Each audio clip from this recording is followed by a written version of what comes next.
Serikali sasa ipo katika hatua ya kuweka mifumo imara ya kielektroniki ya usajili na usimamizi wa ardhi Zanzibar nzima, ambapo hivi tunavyozungumza mradi huo umeshaanza kutekelezwa. Ndugu viongozi na ndugu wananchi, mradi huu utakapokamilika utatatua changamoto kubwa iliyopo ya migogoro ya ardhi, kwani ardhi yote ya Zanzibar itatambuliwa, itapimwa, itapangwa, itasajiliwa na kuhifadhiwa taarifa zake katika mfumo huo. Aidha, katika mradi huo kuna vituo 5 vimejengwa, kimoja kila mkoa. Lengo ni kupeleka huduma mikoani na kuondosha usumbufu kwa wananchi kufuata huduma makao makuu ya Kamisheni ya Ardhi. Kila mmoja ambaye amekuwa na dhamana hasa katika ardhi, tutawaliwa sana na hofu hasa ya kumwogopa Mwenyezi Mungu. Ni kitu cha hatari sana. Sisemi haya kwa sababu mimi labda si mdhambi ama ni msafi sana, hapana. Ni mdhaifu na na madhambi yangu kama mwanadamu. Lakini nasema haya kwa nafasi tu tukumbushane. Wakati mwingine unaweza kukutana na mtu kwenye suala la ardhi akikuelezea ule mkasa wa ardhi kama tu umeumbwa na damu inayotembea, pengine usiku mzima hautapata usingizi. Ndio kweli. Ndio kweli. Lakini kwa bahati mbaya sana wako miongoni mwetu tunageuza kama hii ni sehemu na kudhani ni sehemu sahihi ya kutengeneza maisha yetu ya leo na ya baadaye, tukisahau kwamba maisha haya ni ya kupita tu. Niwasihi sana sana kabisa, kuanzia waheshimiwa masheha, bahati nzuri nimekuwa na nyinyi miaka 5, wote 388.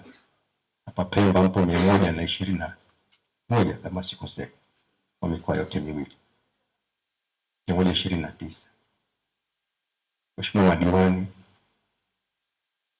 sote tuliogope sana jambo hili. Takbir! Nimesema hilo kwa sababu moja, ndani ya ardhi kuna haki za mayatima, kuna haki za maskini, kuna haki za kila mtu. Na ndio maana nimesema wazi kwamba kama kuna wakati, mimi ni waziri huu mwaka wa 6, lakini kama kuna waziri ambaye nataka niseme ndani ya dhati ya moyo wangu, unapotaka kupima kiwango cha uadilifu unaweza kumtazama, sitaki kujisemea mimi, basi ni dada yangu Rahma Kasima. Nasema haya kwa dhati kabisa, wala hakunituma niseme hayo. Namfahamu na wala msaidia. Hawezi kuwa mtukufu wala mtakatifu, lakini naye amejitahidi kuikosha mikono yake.